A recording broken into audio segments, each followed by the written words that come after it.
Welcome to Ministry Conversations. This podcast, we're going to be looking at what happens when your pastor leaves, both from church staff's perspective and the congregation. It'll be a fun podcast.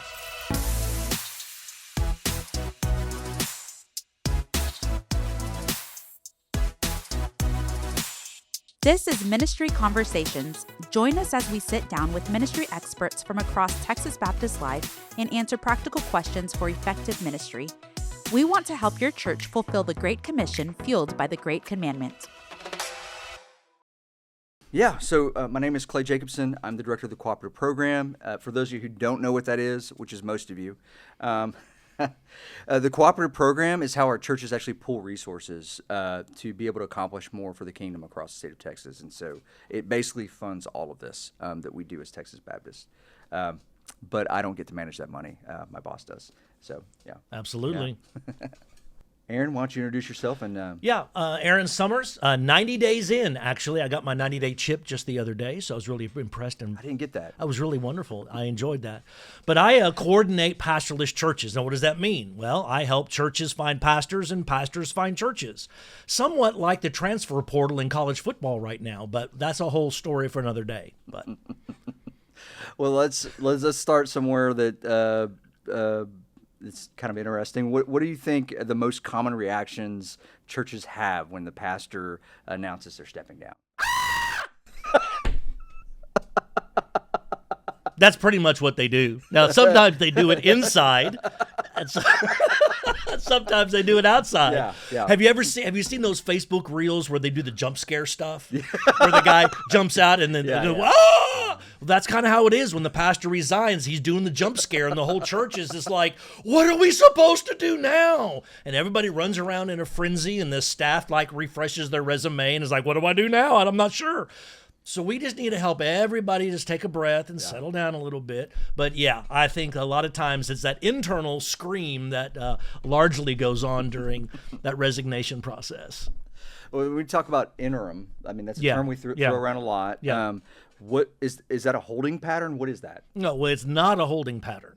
You know, I think of holding pattern. My dad was an air traffic controller for a number of years. And so a holding pattern, when I hear that, is you can't land at the airport, so the plane's got to fly around in a circle in a holding pattern until they actually are told they can land the plane. Wow. But an interim time, a pastoral transition, a church transition is not supposed to be a holding pattern. It really, if you look at it differently, you leave one airport of a pastor and you're ready to travel to another airport of a pastor. Meanwhile, there's a whole journey in the process where there's so many things going on along that journey. Some people are flying the plane, some people are serving on the plane, some people are sitting on the plane, and others want to try to find their life jacket because they think they're going down in flames. So, yeah, all of that's going on. But the interim time, that interim season really is a journey, and it's not a holding pattern where you do nothing.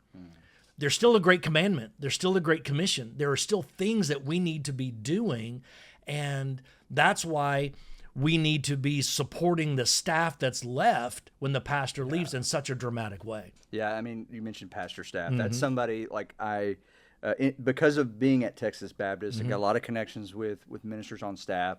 They have that internal scream that happens. Right? Oh, absolutely. And then maybe it's a yay, you know? Well, you know, and that's true, because if the pastor wasn't liked, you've got some people going, "Yes, thank you, God." The scream sounds a little different. But if they did like him, then they're grieving. And so some are glad and some are grieving, and you got some in the middle. And so you've got this whole gamut of emotions going on that somebody has to step in and deal with. Well, because I've had those frantic calls from staff saying, "What do I need to do? My pastor just resigned." And what if you were talking with those staff, the support staff that are still there? Maybe they're part-time, maybe they're full-time, maybe they're volunteer staff. They're leading in the church in leadership positions. What should they be thinking about and prioritizing during this interim period, knowing that there's a new person coming and I don't know who that is? Well, the way that I look at it, the staff already have jobs and job descriptions of things they need to be doing. I would say steady on.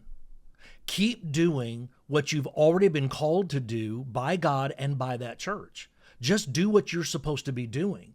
In reality, in the absence of the pastor, then the personnel committee really needs to come in and support the staff emotionally and mentally to help them through this time frame.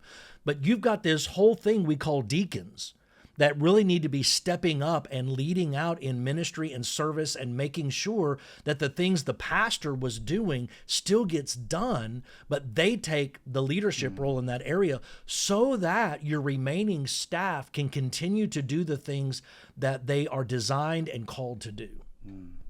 How can staff, that's left in those situations, there's a fine line there of providing support to the congregation. Sure.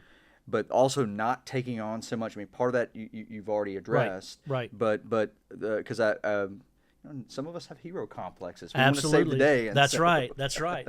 And I think this is where a good, healthy personnel committee can step in and guide that process a little bit. From the staff relations role that the pastor would have had with his staff, the personnel committee really should step into that staff management position.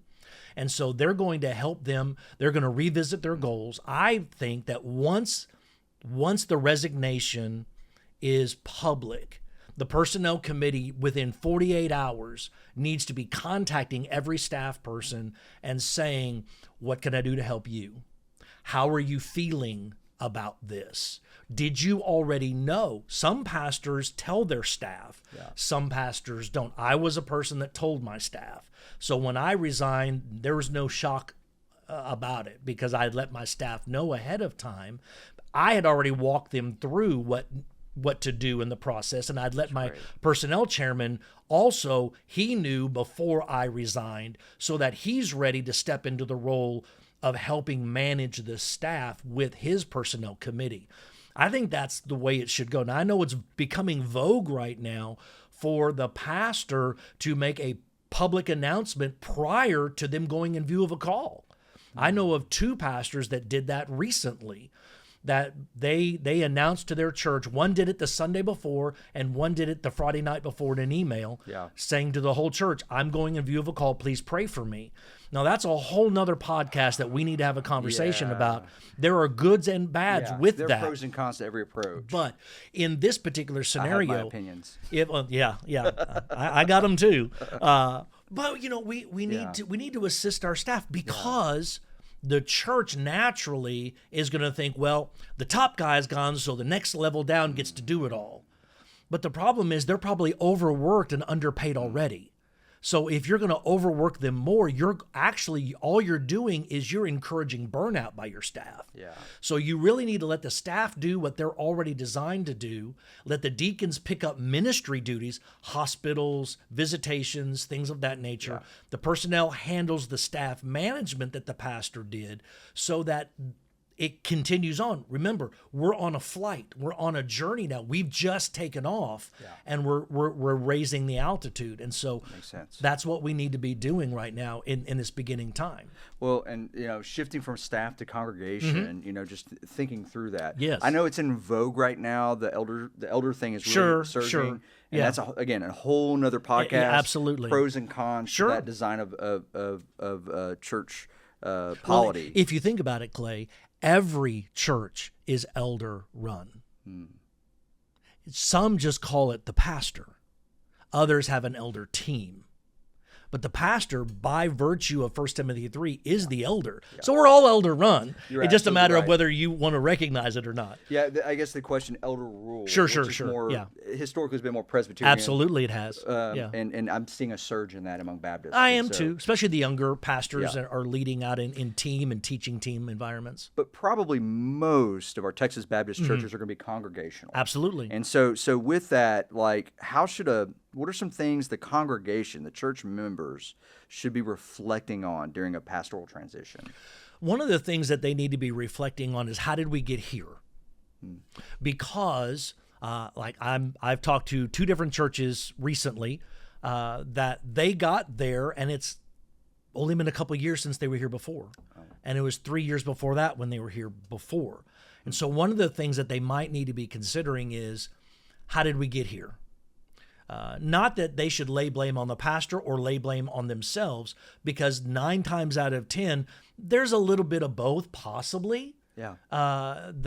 Because why is the pastor leaving? Well, they're leaving because it's difficult, or they're leaving because God called them away from difficult.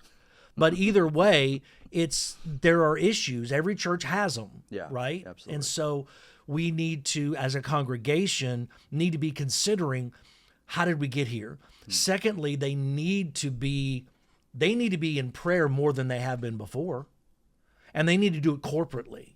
They need to make sure that whatever they're feeling, they take it to the Lord. Whatever they're thinking, they take it to the Lord. Whatever their desires are for the next pastor, they need to take that to the Lord, because we need God's man in the pulpit and not my man in the pulpit. And so the only way to do that is to remove my wants and place them at the feet of Jesus and say, it's not what I want, it's what you want. Yeah. And so we have to take that John the Baptist mentality of, I become less so you become more, but we just translate that into this search process. How does a healthy church avoid the temptation to either rush the pastor search process or just kind of get, there's fight, there's flight, and then there's this and fear. Freeze. Yeah, and where freeze, you just you do nothing. You do nothing. And, right. And so I know with some churches it's usually rush. Or it could be freeze, where everything just comes to a grind. Right. How does some of them are fighting. I had that conversation the other day. Oh man, that's rough. Yeah. Well, so how does a healthy church though avoid falling into that, or quasi-healthy? Sure, right? sure, yeah, like right. They're right. not. We'll assume there aren't major divisions, because right. if that's the issue, then there's a whole other thing to talk about. They're going to have to tackle. Right. But most churches, especially if they've gone through a gambit of short pastoral tenures, there's kind of a rhythm they fall into, and it's like, all right, let's go to the next guy. Right. Let's hurry up and get him here. Well, this is the moment where, and I had this conversation with the church 2 weeks ago. This is the moment when our business acumen actually hurts us. Okay. Because in the business world, one person leaves, we gather resumes, we hire them in 7 days, and we're done. Yeah, it's just restaffing. It's just we restaff. We aren't restaffing. We're recalling. And I think that if we will stop and consider that for a moment. Now, if we just view the pastor as the hired help, that's a whole nother issue. Yeah. But if you called that pastor and you feel that God called him to you, and if you truly will sit back and consider, did God call them to the next place, then we need to pause and let God do the work he needs to do in us before he does it for us. And so we have to take that pause mentality. So how do we pause? We just have to consider some of these processes and assessments that we need to do before we go get our search committee. So one way that you pause is the search committee is not the first thing you do. Okay. Search committee is not the first thing you do. Now, if you're a real small church, then what I'm about to say will sound like it's the same team, and it can be the same people. Okay. I would recommend calling it a transition team. Then you call it a search team. If you're a mid-sized to larger church and you can have the people for 2 different teams, I would get your transition team in place before you get your search team. And so the transition team, that automatically helps you slow down a little bit before you land that plane. Because let me ask you this, would you rather take a 40,000 foot drop in 1 mile, or would you rather take the 40,000 foot drop in 25 miles? I've been on that plane. I prefer the one No, that's exactly. over time. No, exactly. I don't want to nosedive into this pastorate. So in the same way, we need to slow down our process so we're not nosediving into the next pastorate, because we'll crash land, and that's a problem. Now, how do we speed them up? Well, I can provide resources, and my office provides resources to help you go step by step of what you need to do. You can just check mark step 1's done, step 2 is done, step 3 is done. And it gets you through a process in 12 steps, no pun intended, it's a 12-step program, in 12 steps, how to get to your next space. So that's kind of how you can balance the flight or the freeze mentalities. Well, I know you kind of covered like what personnel committee or a leadership team might need to do with managing staff. Exactly. Are there any additional considerations they might need to do, like that you would advise? Well, I think they need to take great concern into the emotional place that each of those staff members are in. I think you need, if you've done disc analysis and it's in their file, you need to look that up, because how you deal with them will be different depending on their personality. And if you've not done that, you can go and do that. Yes, and should. Yeah, there's some online tools for that. We can put that in our notes. But so whether you've done it or not, you still need to emotionally support them, because it's a tough time. Their leader's gone. Possibly their confidant is gone. Possibly their best friend is gone. Maybe their only friend. Yeah. Okay, so we need to understand that as much as we as the congregation are dealing with it, so are they. And we can't treat them as if they are without feeling and without emotion in this. I think sometimes we make the mistake as congregants thinking, well, they're staff, they'll live, they'll deal with it. Okay, are you? Because if you're not, they probably aren't either. And so even if you just have the camaraderie of grieving together, do it together. Yeah. I mean, if we're supposed to rejoice with those who rejoice and weep with those who weep, then why are we not doing that for our staff? And staff, be ready to do that with your congregation. But that takes vulnerability. Yeah. That's how we will survive this. So many staff either burn out in the transition, or they walk away, or the new pastor comes in and it's not a great fit, which is a whole nother conversation of how did the new pastor get on board and the staff not know it? Yeah. So if you want to support your staff in the transition, include them in the later stages of the interview process. Don't let the first time your staff meet the pastor being view of the call weekend. That is unfair to them. It's unfair to the pastor. Yeah. In fact, I always asked, hey, can I meet with the staff? And usually a week or two ahead. Well, it's a long distance. Well, we got a thing called Zoom. Yeah. We can make this sucker work. Yeah. I came through the bedrock days of where we had to actually go someplace. But today you have the technology. We should be utilizing that so that our staff, let them make the decision they need to make. Yeah. Because if they meet with the guy, you'll know 3 or 4 weeks ahead of you of the call because of just scheduling problems, right? Yeah. Let them have already met them, talked with them, get a sense of what this pastor is like, so that the staff can feel like they can make the decision to stay or go on their own without this forced pressure of the unknown that recreates the whole fight, flight, or freeze mentality. No, that's great. What kind of transitioning to you've mentioned resources that you have with the STEP process. Mm-hmm. How does Texas Baptist support churches that are kind of in this moment where they're in pastoral transition? Absolutely.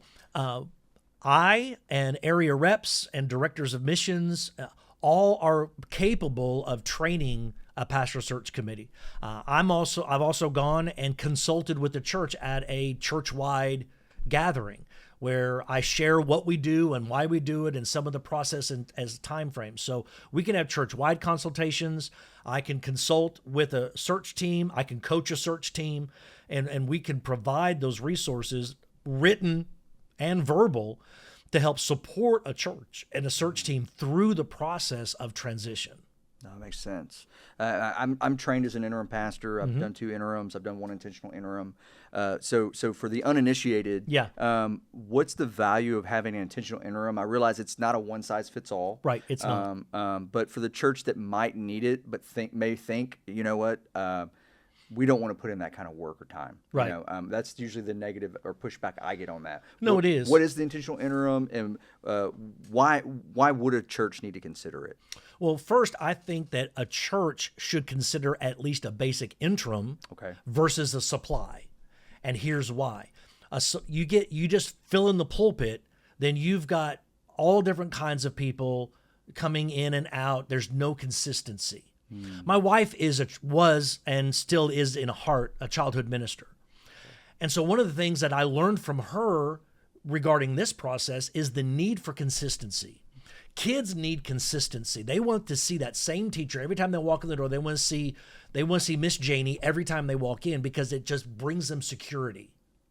Well, a church is the same way, especially if you have guests or you have returning members or, that pastor left, so I'm about to go back to the church kind of idea.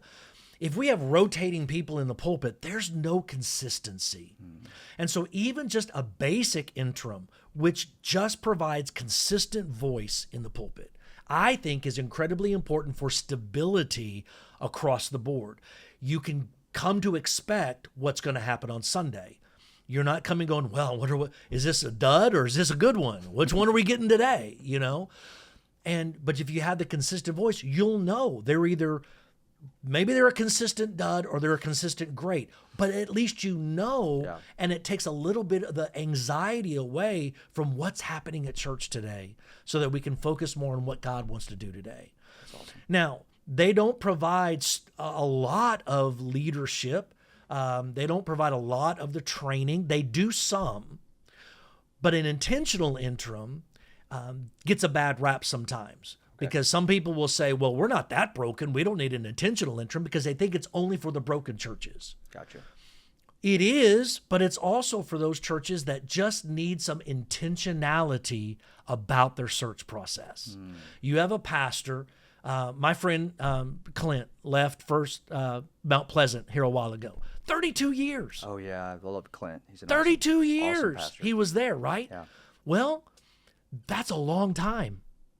And if you don't want to have a rebound pastor, then you need to take some intentional steps to make sure you walk through the grieving process properly to prepare the people for the next pastor. Yeah. And that's the intentional part. It's not therapy.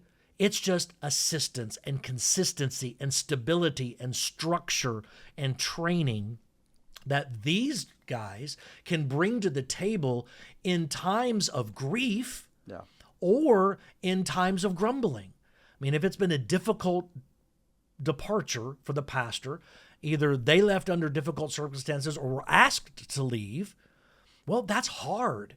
And now you not only have people that are grieving, you got mad people. And so that intentional interim comes in as a peacemaker, either bringing peace to the grief or peace to the anger, and just helps them to intentionally walk through the steps necessary to set up the church for success with the next guy. If a church is in that situation, it's pretty obvious when you're consulting with them, man, an intentional interim would be great for them. Right. And you get that pushback that says, well, we 18 months sounds like a really long time. Like if this is going to take longer than a typical interim. How would you diffuse or at least answer that concern about the length of time? Absolutely. I believe in the autonomy of the local church. So he's there with the agreement to be there 18 months. He's not demanded to be there 18 months. Every church is going to walk through the process differently, just like every human being grieves differently. Some people will grieve for a couple of days, some are a couple of weeks, some are 20 years, okay? Churches are going to grieve at different rates. And so depending on how the church health is, depending on how the church emotional state is, that intentional interim may be able to walk you through it in 9 or 12 months. It may not take 18 months. It just depends on how the church is and how well they want to walk through the steps. I had shoulder surgery a few years ago, and my doctor told me, they said, here's rehab. Now, if you want to use your arm a year from now, I would suggest going to rehab. If you don't want to use your arm pretty much ever again, then you don't have to go to rehab. It's really your choice. I went to rehab, and I really thought the guy was going to kill me. I'm like, dude, this hurts. He's like, it's supposed to. I'm like, dude, really? You have to do it in that voice? That's just wrong, right? I have all this cracking and creaking going on. He's like, that's exactly what's supposed to happen. Because it would have frozen in place had I not gone through the therapy. A church will freeze in time if they don't go through with intentionality the process of the interim journey. And so it really helps you walk through to gain strength, to gain health, to gain mobility, to be on mission and be a GC2 strong church. That's heavy. Yeah. Okay, so let's make a shift. If you had to explain the role of an interim pastor only using a movie character, who would you pick? What fictional character would you pick? Gandalf. Really? Yeah. Oh, I love the Lord Now of the Rings. Now think about Gandalf. Okay. Yes. Okay. He had the ability to do a lot of different things. Yeah. But he was self-limiting to force the group to do most of the work. He was present sometimes. He did mighty things sometimes. You shall not pass, right? And he fights the all the way down. So he does amazing things, but then there's periods of times he's not even there, and they're having to figure out, what am I supposed to do? I love that. And so sometimes he rides in on the white horse as Gandalf the White, right? And sometimes he just sets off fireworks. And sometimes he just sets off fireworks and enjoys the time and smokes his pipe. Yes. Okay? So I think that in a lot of ways that mimics what the interim pastor can do. Yeah, minus the pipe smoking. Well, maybe for some of you. Depends on what flavor you're in. But anyway, no, you're right. But sometimes he just enjoys fellowship with them. Yeah. Sometimes he's leading them from one place to another. Sometimes he's like, okay, I've given you instructions. I'm going to go away for a while, but you still need to do this. And then sometimes he comes in and he does a miraculous thing because it's necessary. Nice. So nice. What's one thing you wished every church knew before their pastor announced their retirement or the resignation? Yeah, I mean, that's kind of vague, but how to handle knowing it before he did it. I would love for churches to be able to handle knowing it before it happens. Because again, if we believe God's in charge of this and not the church, then if God's put it on his heart to move, it's not because the pastor hates you or doesn't like you or God's mad at you. It's just God's moving. And wouldn't it be better and healthier if we as the church celebrated God moving, even if it meant moving our leader?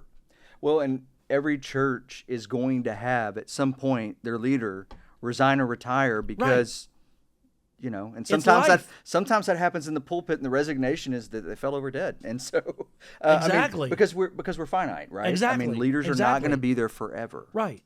And I just think that we suck ourselves into this moment of, they're going to be here forever. Okay, no, they're probably not. Now, that's not a negative thing. No. It's just a real thing. Or if they're not here forever, you won't be. No. And so I just think that if we could learn how to deal with that knowledge and not take it personal, our churches would be healthier. What gives you hope when you think about churches having to navigate this transition period well? If they handle it well and they take the resources that are there and they let the interims do what they need to do, I see hope because revitalization can occur in a church even during an interim process. Awesome. Or at least the initial steps. Yeah. So that when the next guy comes in, he's not having to turn over fallow soil. That's been happening already. So he gets to come in and plant the seeds of growth and gets to nurture that, and the church gets to experience that. So I think it's a great opportunity for some initial turning over of the soil of revitalization to happen when we've got 80 to 85% of our Texas Baptist churches plateaued or declining. Then the chances of the interim pastor walking into a declining church are very high. So I'm training them. I'm going to be training them to help assist in some initial steps of revitalization so that our churches can just hit the ground faster and better with the next pastor. Thank you for giving us that message of hope. I know that it can be pretty traumatic when a church hears that their pastor, whether that even if it's a pastor it's not liked, right? Like it's disruption. It can feel like it's coming from left field. And so we need more hope. We do. And hope is really what I want to provide to our churches. because they're in need of hope. Because of the grief or the grumble, hope will solve many of the issues. And so if we can help our staff not burn out, and if we can take steps of patience, hope will come rushing in such a wonderful way that our churches will be better off for it. Yeah, and knowing that it's rooted in Christ ultimately. Absolutely, right? I mean, absolutely. He is our greatest hope, and so thank you so much for joining us for this conversation. You know, Summers. I love talking about churches, and I love talking about how to help churches. So. Awesome. If you're interested in learning more or would like to actually go and check out some of the resources we've mentioned, you can find those in the show notes. Join us next time. Thanks for joining us for this episode of Ministry Conversations. Ministry Conversations is made possible through your giving to the Texas Baptist Cooperative Program. Have a topic you want to hear about? Let us know by emailing news@texasbaptist.org.